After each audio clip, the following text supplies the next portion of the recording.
नमस्कार। कहते हैं कि राम जीवन का सार हैं और राम की कथा जो है वो मार्गदर्शन करने वाली है। ऐसा माना जाता है कि श्री रामचरितमानस में साक्षात भगवान बसते हैं और इसकी एक एक चौपाई भगवान से आशीर्वाद प्राप्त है। एक एक चौपाई अपने आप में महामंत्र का की शक्ति रखती है। इसमें श्री राम और श्री सीता जी के और समस्त रघुवंश की और भी कई गाथाएं हैं। कहा जाता है कि रामायण के पठन पाठन से बहुत ही पुण्य मिलता है और जीवन की बहुत सारी समस्याएं हल हो जाती हैं, चरित्र का निर्माण होता है।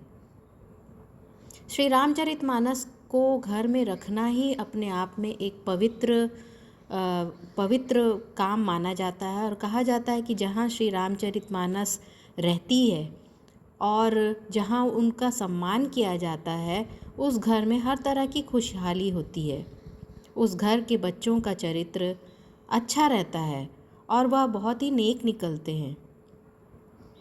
भारत के कण कण में श्री राम बसे हैं और यह रामचरितमानस सदियों से चली आ रही वह पवित्र गंगा है जो जिसके भी जीवन को छू लेती है उसको निर्मल बना देती है।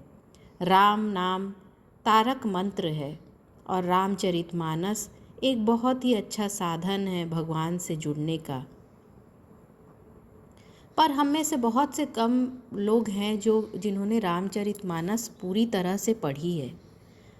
हम भगवान श्री राम की कहानी तो जानते हैं, जो मुख्य कथा है वह हम सब जानते हैं, लेकिन इसमें जो गूढ़ बातें लिखी गई हैं, जो एक एक प्रसंग लिखा गया है, जो अपने आप में एक संपूर्ण शिक्षा प्रदान करती है, वह शिक्षा और वह अनमोल मोती जब तक हम इसको पूरा पढ़ेंगे नहीं तब तक नहीं मिलती है।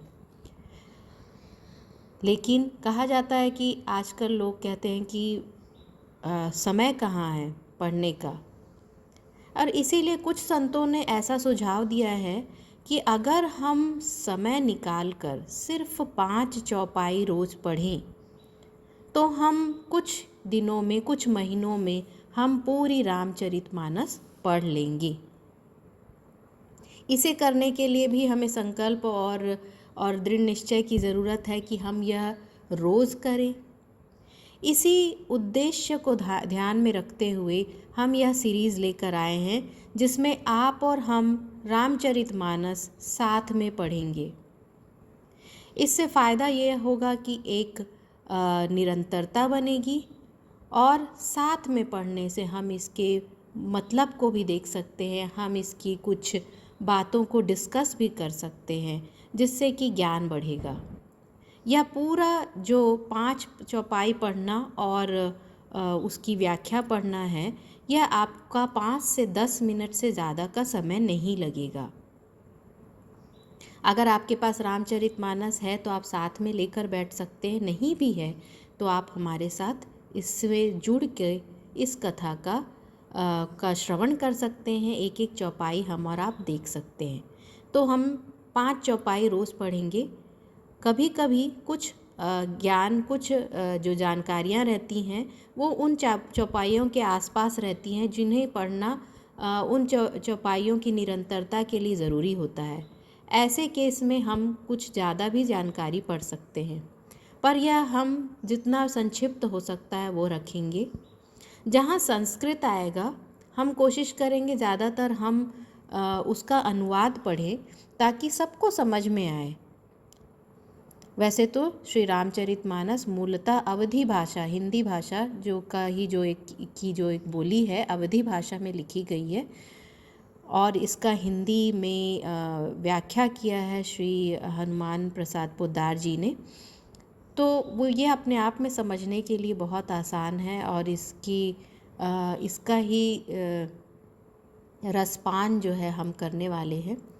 संस्कृत के भी कुछ श्लोक शुरू में दिए हुए हैं और बीच में भी कुछ आते हैं, उन्हें हम कोशिश करेंगे कि हम उनका मूल अर्थ जो हिंदी में दिया हुआ है हम वो पढ़ें, उस पे ज़्यादा जोर दें ताकि लोगों को समझ में आए। उद्देश्य ये है कि रामचरितमानस को हमें पढ़ना है और इसमें छुपे हुए ज्ञान को समझने की कोशिश करना है।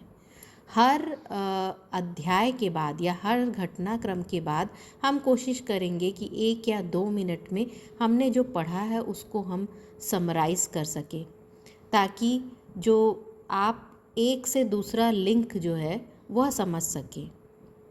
तो आइए इसमें जुड़िए और अपने घर के बड़े बुज़ुर्गों को भी बताइए, उन्हें भी दिखाइए। आप अपने मित्रों के साथ भी इसे शेयर